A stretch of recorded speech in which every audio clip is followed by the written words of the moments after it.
Bonjour, je suis content d'être ici pour vous présenter un beau projet qu'on avait chez nous. Donc comment on arrive à avoir nos données de notre monolithe en temps réel, avec tout ça de manière, on va dire, hautement disponible. Et vous verrez donc à la fin de la présentation comment avoir votre propre stack CDC.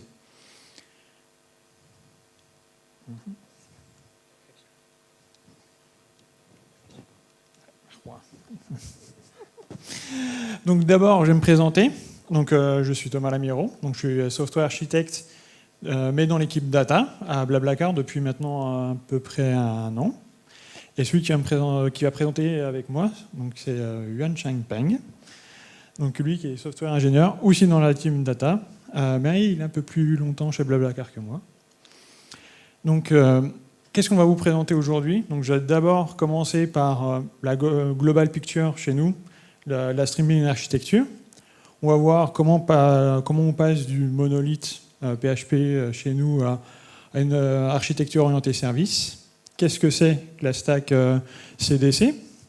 Comment la rendre hautement disponible? Et pour rentrer un peu plus dans les use cases, plus terre à terre, comment chez nous ça marche. Donc, la picture globale chez nous, c'est comment Kafka est au centre de la capture des données. Donc, on a principalement quatre layers. Donc, on a vraiment la layer web et applicative avec l'iOS et l'Android. On commence à être API-centrique. Donc, on va aussi capturer les données de l'API. Vu qu'on se transforme en service, on va aussi capturer toutes les données des services. Et pour finir, on a la dernière couche, donc beaucoup plus basse, au niveau database. Tout ça, c'est capturé, envoyé dans notre Kafka. On y reviendra un peu plus tard comment on le fait. Et ça sert à beaucoup de choses, donc à des analyses en réel, à du monitoring aussi en réel, et un peu plus classique, le gros data lake. Et on aurait pu parler de cette architecture-là, mais ça aurait pris plus d'1 heure, je pense. Donc on s'est dit, on va vraiment prendre une seule couche, la détailler, pour que vous voyez vraiment comment chez nous, on puisse récupérer toutes ces données-là. Et on va mettre le focus là-dessus. Donc d'abord, pourquoi le monolithe to SOA? Donc historiquement, Blablacar, c'est d'abord une application PHP Symfony, donc le vrai monolithe, qui a bien fait les premières heures de Blablacar, avec plutôt des RabbitMQ pour faire de la synchrone. Et on a notre bonne grosse base de données MySQL d'un bloc qui a toutes les données de tout le monde, de toute l'application. Donc ça a plutôt bien fait le boulot pendant pas mal d'années. Mais on s'est dit, on voulait avoir un peu plus de vélocité, un peu plus de flexibilité. Je pense que c'est une réflexion que beaucoup de startups ont eu aussi. Et on s'est dit, on va donc passer dans le magnifique monde des services avec notre couche API. Donc là, on voit que chaque service a son domaine métier, comme user, trip, paiement. On utilise aussi Kafka pour faire de l'event bus. Et donc, ça sera l'API qui sera la couche d'entrée de tous ces services-là. Et bien sûr, chaque domaine de service a sa propre DB, qui est bien sûr maintenant très hétérogène, alors qu'on était homogène aussi. Et on va devoir capturer toutes ces données-là. Et on va utiliser donc, le CDC, présenté par Yuan Cheng. Bonjour. Du coup, je reviens sur ce slide-là. Du coup, pendant la migration de monolith à service, pour ne pas couper le service global de Blablacar, à un moment, il faut double run les deux systèmes. Mais la question s'est posée, c'est à quel moment on peut savoir un service il est assez fiable et on dit on va s'appuyer sur ce service-là. Et à quel moment on dit c'est bon, on peut supprimer la partie de code qui est associée dans le monolith et voir supprimer les données dans le MySQL. Et ce qu'on a fait, un outil qu'on a mis en place, du coup, c'est le CDC, Change Data Capture. Comment ça marche? Alors, on va reprendre un des slaves de MySQL sur le monolithe. En fait, dans MySQL, à l'intérieur, il y a des binlogs. Les binlogs, ils enregistrent tous les changements de la base, tous les inserts, deletes et modifications. Et on a utilisé un projet open source qui est développé par Red Hat d'ailleurs. On a parlé de ça ce matin. Et c'est un Kafka Connect qui s'appelle Debezium. C'est un source connector. Lui, il va parser tous ces binlogs-là et écouter tous les events dans le binlog et les transformer dans des messages qui sont compréhensibles par les autres services et les pousser dans Kafka. Et les services derrière, ils vont écouter tous ces messages et après comparer les changements qui ont eu lieu sur le prod avec leur propre base de données. Du coup, s'il y a des inconsistants de data, ils peuvent reporter des métriques ou éventuellement corriger leur propre base de données avec ces vrais data. On voit quelques exemples à quoi ça reproduit à la sortie de Debezium. Du coup, il contient principalement 5 champs. Before, after, source, où il y a des metadata du slave MySQL, où on a le Debezium branché dans la source. Ici, je n'ai pas mis tous les détails dedans. OP pour opération. Et TSMS, c'est le timestamp au moment quand la donnée a été processée par Debezium. Ça, c'est une création, du coup, before nul, parce que ça n'existait pas. Et after, c'est le données qui a été inséré. Update, du coup, on a l'état avant, l'état après. Et il n'y a que le OP qui change, c'est le U pour dire que c'est un update. Pareil pour delete, du coup, on n'a que l'état avant, après c'est nul, parce que ça n'existe plus.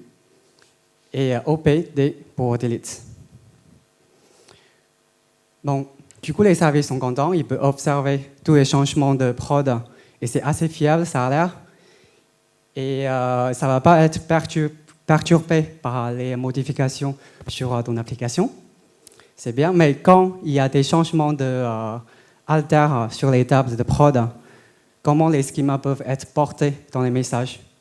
Du coup, dans ce cas-là, on a utilisé Afro à la sortie de Debezium au lieu de JSON qu'on a vu tout à l'heure.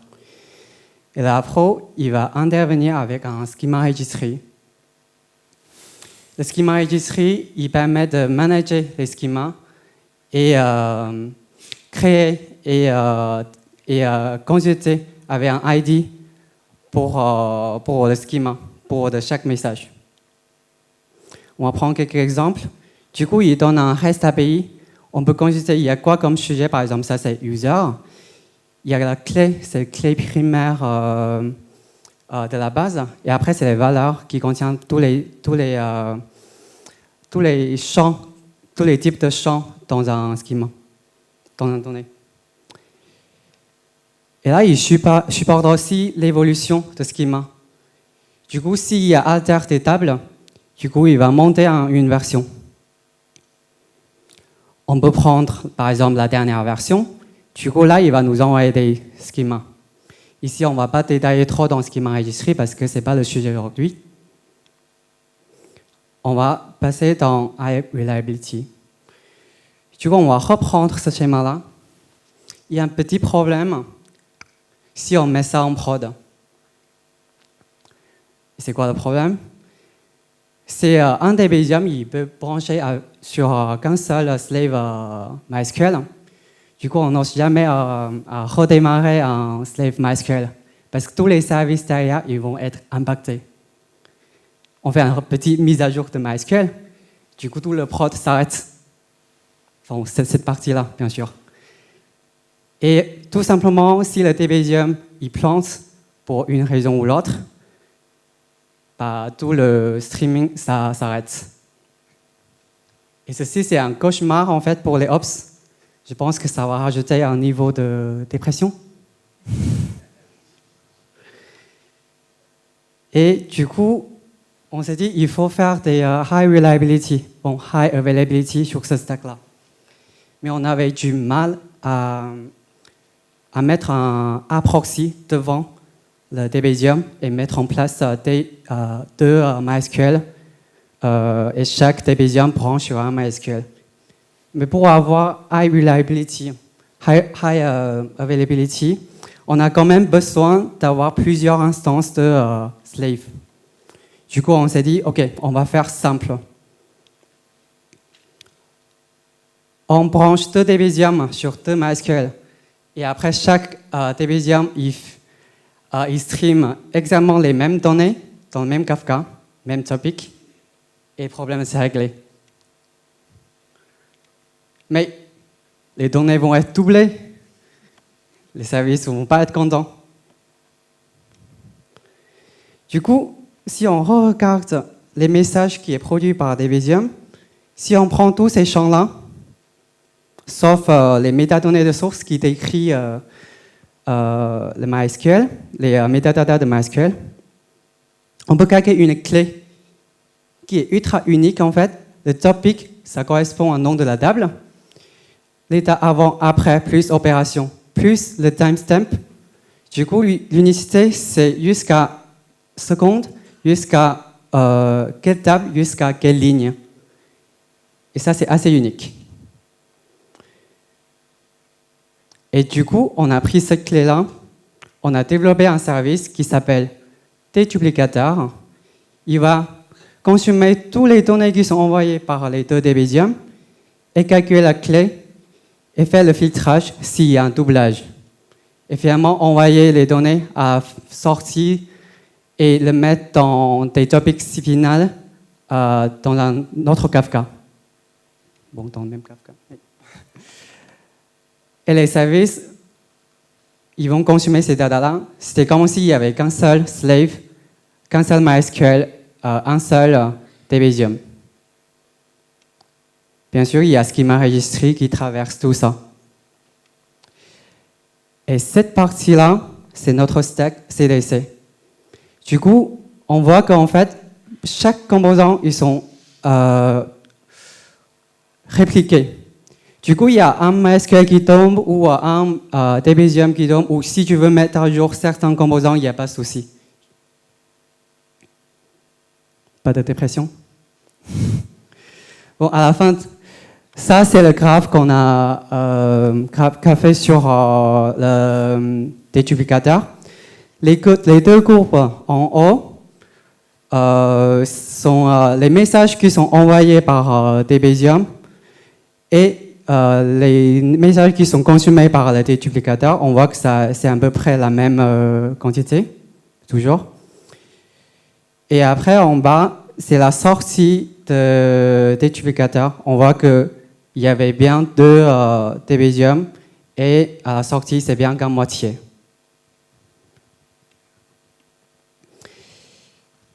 C'est bien, mais cette partie-là, il y a un petit souci de Deduplicator. Mais c'est quoi le souci? C'est il fait des consomme des messages, processe des messages et produit des messages. Mais il peut très bien planter aussi ton Deduplicator. Du coup, dans ce cas-là, tu peux très bien dédupliquer des messages, mais tu perds aussi des messages. Comment on fait? Alors, ça, c'est le code naïf de Deduplicator qui dit, OK, je vais polluer des messages avec un consumer, et après, pour chaque message, je vais processer, et après, je vais envoyer à topic final. Mais le process, quand il va intervenir avec un clé value star qui est à l'extérieur, il peut très bien tomber. Et le producer aussi, parce que tu peux avoir des Kafka leader election. Du coup, le producer, il est temporairement pas disponible. Du coup, les données, ils sont perdues. Mais avec Kafka 0.11, on peut activer le feature qui s'appelle Exactly Once. Du coup, on va désactiver le auto-commit de consumer. On va committer à la main. Et le producer, on va lui donner des transactions ID et on va activer le idempotence. On prend le même code. on va les wrapper par des transactions. Du coup, après le poll, avant le poll, on va dire init transaction. Et après le poll, on va dire on commence la transaction. Et après, on fait tous les travaux comme on faisait. Et quand ça passe bien, du coup, on va committer à la main pour dire que ce consumer group ID et leur nouveau offset, c'est ça. Et c'est fini. Et dans tous les cas, s'il y a une exception, ça va tomber dans la dernière ligne. Le producteur, il va tout simplement abandonner la transaction. Et voilà, c'est notre CDC Stack. Je vais laisser Thomas Lamiro à parler un petit use case chez nous. Oui, parce que là, on vous dit tout comment ça marche le CDC, mais qu'est-ce qu'on en fait? Parce que bon, c'est sympa de faire des projets sur des technos sympas comme Kafka, mais il faut pouvoir vraiment le vendre à ses équipes. Donc, ce que je vais vous partager, c'est des métriques assez simples sur une des migrations qu'on est en train de faire. Donc, c'était sur un gros bloc, c'était le service user. Donc c'était vraiment un service, c'est encore un service difficile à migrer parce que c'est très important chez nous. Et on voit avant et après certains correctifs qui ont été amenés par la stack CDC. Il faut savoir que le service, quand il a migré, il était très différent de ce qu'il y avait dans le PHP monolithe, parce que bon, le but du jeu, c'est pas faire du copier-coller la même chose et le distribuer dans des services. La base de données était différente, la représentation des données était différente. Et du coup, pour être vraiment sûr qu'on puisse migrer en toute tranquillité, se dire bon, on débranche le côté monolithe et du coup la prod, ça devient le nouveau service. On voulait être vraiment sûr de la consistance des données. Et on voit qu'on a pu apporter énormément de corrections sur cette partie-là. Et du coup, l'équipe user était quand même extrêmement contente d'avoir cet outil-là pour être tranquille. Après, il y avait beaucoup plus de use cases, mais qu'on ne détaillera pas tous ici. On pourra en reparler après si vous voulez. Il y a des cas plus classiques comme la BI, comme on dit, comment je peux faire des stats en temps réel. Parce qu'avant la BI, c'était plutôt des gros snapshots d'une base à un moment donné, et vous faites votre calcul J+1, J+2, etc. Là, avec ça, vous l'avez en temps réel. En plus, maintenant, avec Kafka, vous pouvez faire des requêtes SQL avec le Kafka SQL. Donc en plus, c'est le même langage. Et du coup, vous pouvez vous faire vos stats à 2, 3 plus secondes, parce qu'aujourd'hui, la stack entre le changement dans le Maria MySQL à la sortie de Kafka, c'est entre 1 et 2 secondes maximum. Et en plus, si on peut faire du route update du duplicator, on peut faire rapidement des modifications et continuer à faire ça. Donc, merci de nous avoir écoutés, et on prend les questions dès maintenant.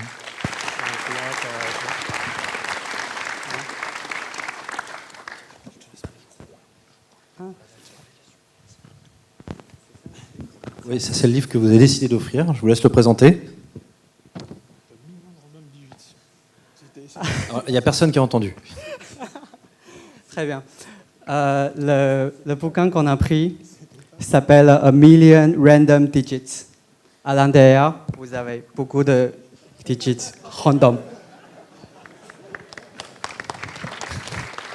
Alors, posez des bonnes questions. J'espère que vous pouvez gagner le livre.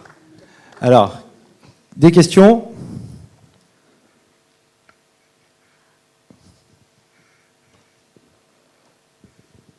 Bonjour. Avec KSQL, vous ne pourriez pas refaire la déduplication directement, maintenant? Puisque vous en avez parlé, ça veut dire que vous l'avez, donc... Je réponds à ces questions. Oui, bien sûr. En fait, avec KSQL, comme il y a des stockages backend aussi, avec KSQL, on peut faire ça aussi. Mais en fait, on a aussi notre infrastructure. Et la KSQL, en fait, on n'a pas encore mis en place ça.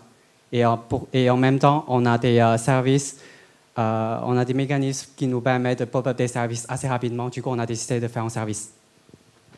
D'accord, merci. On a une question là-haut? Je me posais la question au niveau de votre archi CDC. Vous avez dupliqué, dédoublé vos briques Debezium, MySQL Debezium. Vous crachez dans le même topic Kafka pourquoi vous n'avez pas choisi de cracher dans 2 topics Kafka différents et faire le Master Slave un cran plus loin par le consumer de Kafka sur le topic. Dès qu'il y a une brique Debezium MySQL qui plante, on switch de topic. En fait, ça va marcher aussi avec ça. Et oui, on a pensé à ça aussi au début. Mais vraiment, ça va rajouter une couche de logique en plus dans tous les consommateurs. Et en plus, on a beaucoup de services qui vont pop-up un après l'autre. Du coup, on préfère de faire comme ça aussi, quand même. Merci. Bonjour.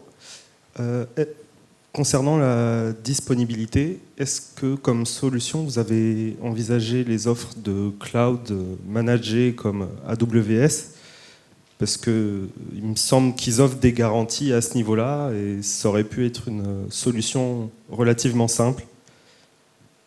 Oui, alors c'est vrai qu'il y a des offres un peu comparables à Kafka dans AWS, GCP. Alors nous, déjà, on est full on-prem, donc déjà, c'est extrêmement compliqué, surtout avec la GDPR, etc., de dire on va streamer toutes nos données avec les informations personnelles dans le cloud, et ça rajouterait de la latence, ça rajouterait pas mal de complexité à ce niveau-là. Nous, on voulait être vraiment proche des back-ends pour avoir de la perf. Et après, il faut savoir que Kinesis, PubSub ou les autres offres comme ça, elles n'ont pas les mêmes fonctionnalités. Typiquement, on va avoir que 7 jours de rétention sur GCP ou des choses comme ça.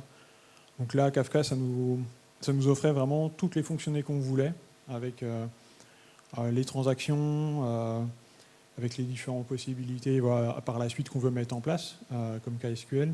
Et on s'est dit aujourd'hui que c'était la meilleure solution, mais on regarde activement aussi encore ce qui se fait dans le cloud.